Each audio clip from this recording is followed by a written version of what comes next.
Assalamualaikum warahmatullahi wabarakatuh. Selamat pagi, selamat sore, selamat siang, dan juga selamat malam. Perkenalkan, saya Aski Zulfikar.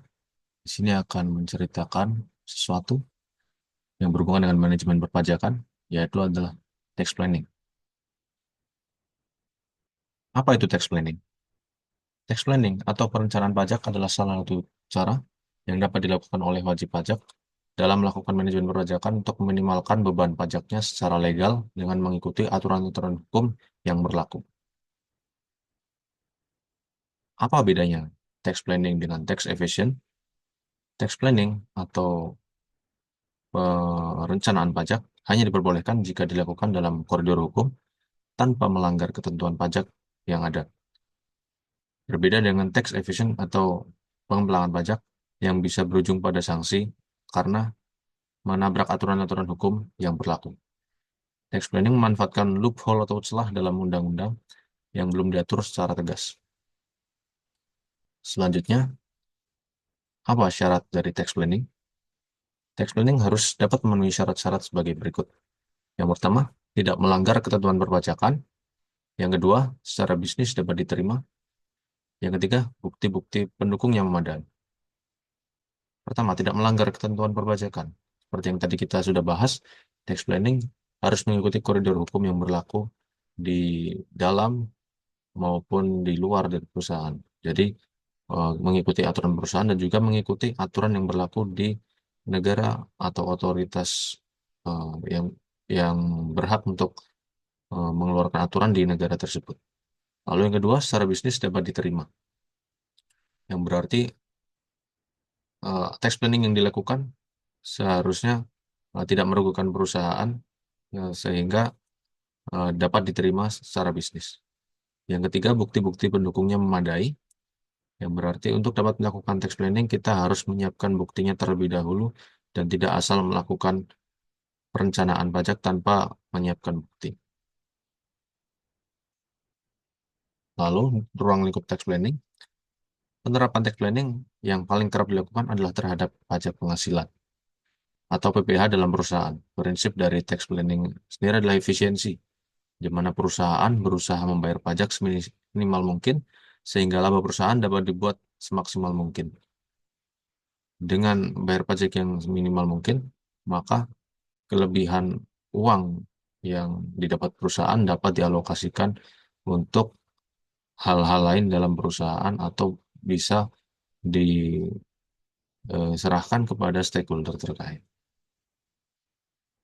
Lalu, apa manfaat dari tax planning? Manfaatnya adalah sebagai berikut. Yang pertama, menekan beban pajak. Yang tadi saya sudah sampaikan, dengan beban pajak berkurang, maka perusahaan dapat mengalokasikan asetnya untuk hal lain. Yang kedua, mengatur arus kas secara optimal.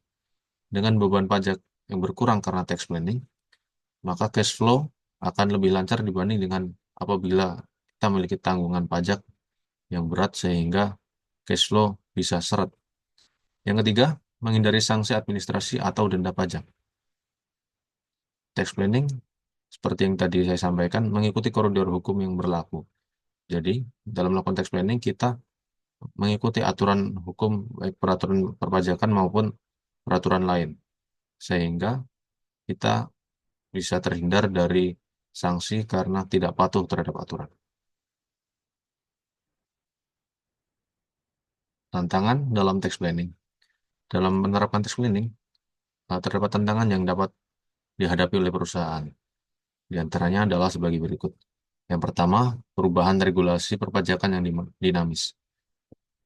Aturan eh, semakin lama pastinya akan dibuat untuk semakin sempurna, sehingga kita harus terus-menerus untuk mengupdate atau mengupgrade pengetahuan kita agar dapat mengikuti aturan tersebut.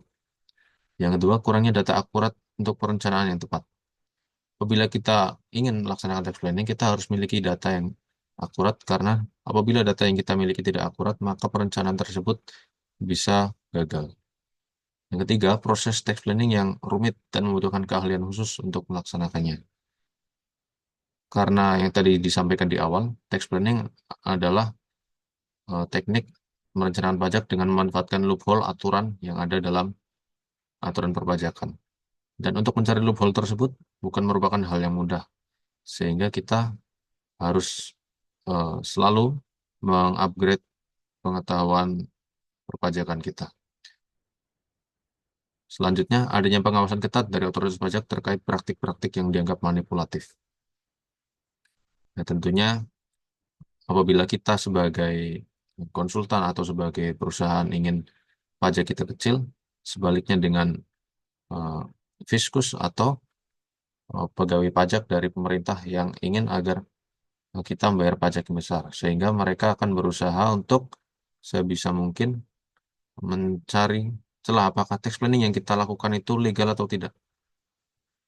Apabila ditemukan bahwa tax planning yang kita lakukan bukan merupakan sesuatu yang legal, maka kita dapat terkena sanksi dari negara.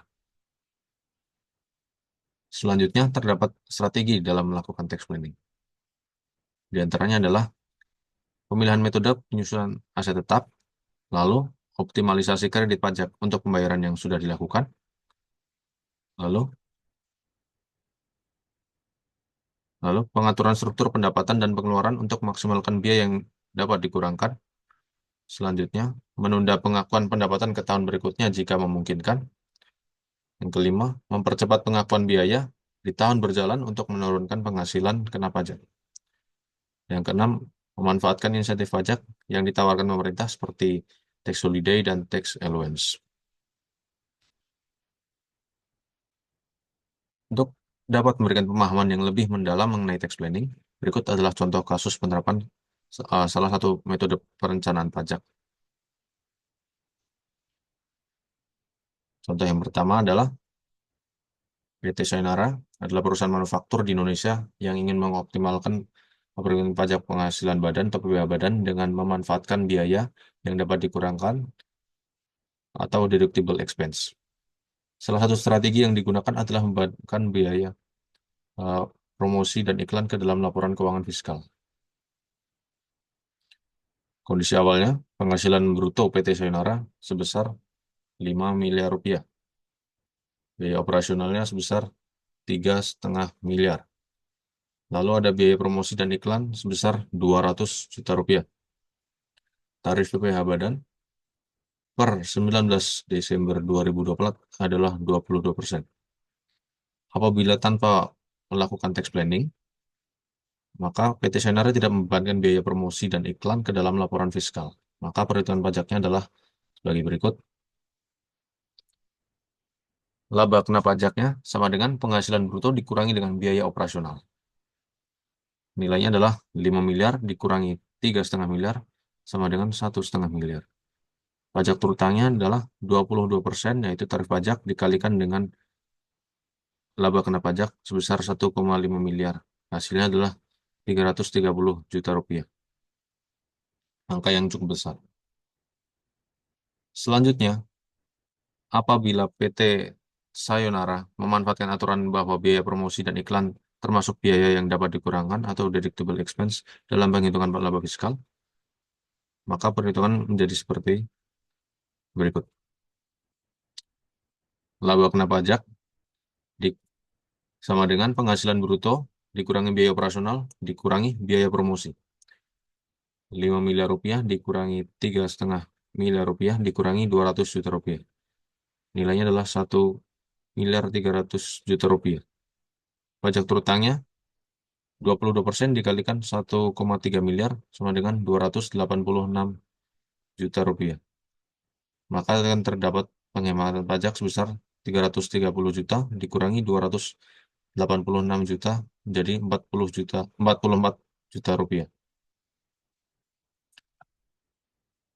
Dasar hukum dari tax planning tersebut adalah pasal 6 ayat 1 UU PPH yang mengatur jenis-jenis biaya yang dapat dikurangkan dalam menghitungkan penghasilan kena pajak.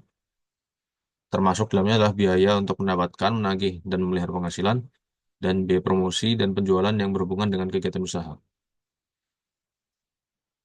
Dasar hukum selanjutnya adalah PMK nomor 167 tahun 2018 tentang biaya promosi yang dapat dikurangkan. Biaya promosi yang wajar dan terkait langsung dengan kegiatan usaha dapat dibebankan sebagai pengurang penghasilan kena pajak. Kesimpulannya, dengan memanfaatkan aturan tentang biaya yang dapat dikurangkan sesuai pasal 6 UU PPH, PT Sayonara berhasil melakukan tax planning secara legal.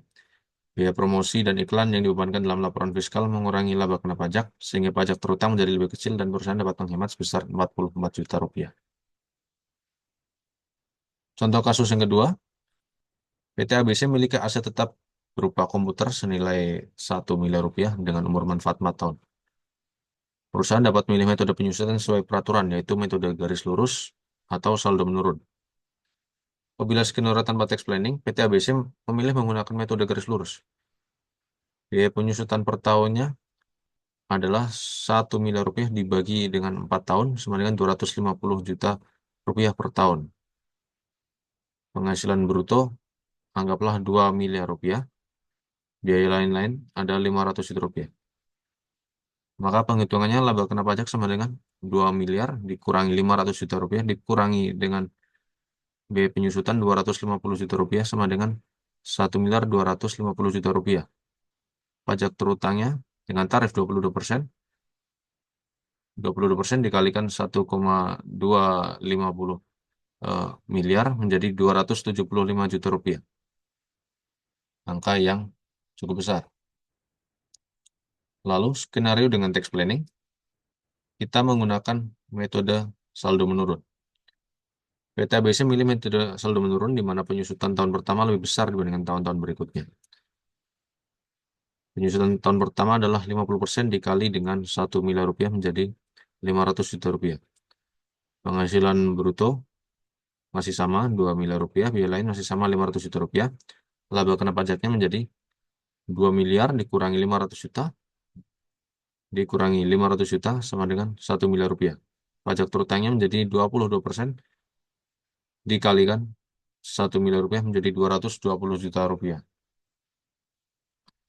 Hasil penghematan pajak di tahun pertama jadi jauh lebih besar, yaitu 286 juta rupiah dikurangi 220 juta rupiah sama dengan 66 juta rupiah. Angka yang cukup lumayan. Selanjutnya kita ke contoh ketiga atau contoh terakhir kita. PT Luigi merupakan perusahaan yang baru didirikan di tahun 2024. PT ini bergerak di bidang jual beli makanan ringan dan dapat dikategorikan sebagai UMKM. Berdasarkan PP 55 tahun 2022, PT Luigi dapat memilih pelaksanaan kewajiban perpajakannya dengan tarif PPh final sebesar 0,5% dari omset per bulan. Hal tersebut adalah sesuatu yang sangat sering dilakukan oleh wajib pajak yang masih baru beroperasi karena nilai 0,5% dari omset terlihat kecil dan sederhana untuk dilakukan. Tetapi, karena PT Luigi berniat untuk memasarkan produknya dengan biaya banyak, PT Luigi menerapkan tax planning dengan cara memilih menggunakan tarif umum di pasal 17 UU PPH sebesar 22% atas laba bersih.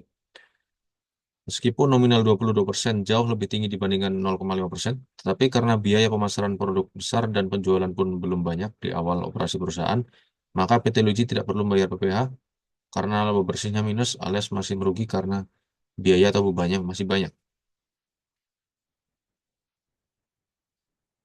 Baik, kesimpulan dari presentasi saya dari awal sampai dengan contoh kasus tadi, dari 3 kasus tersebut kita belajar tax planning merupakan strategi yang penting dalam manajemen perpajakan yang bertujuan untuk meminimalkan kewajiban pajak, tapi tetap berada dalam koridor hukum yang berlaku.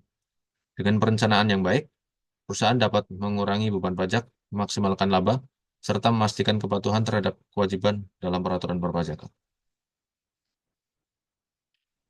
Demikian penjelasan presentasi dari saya.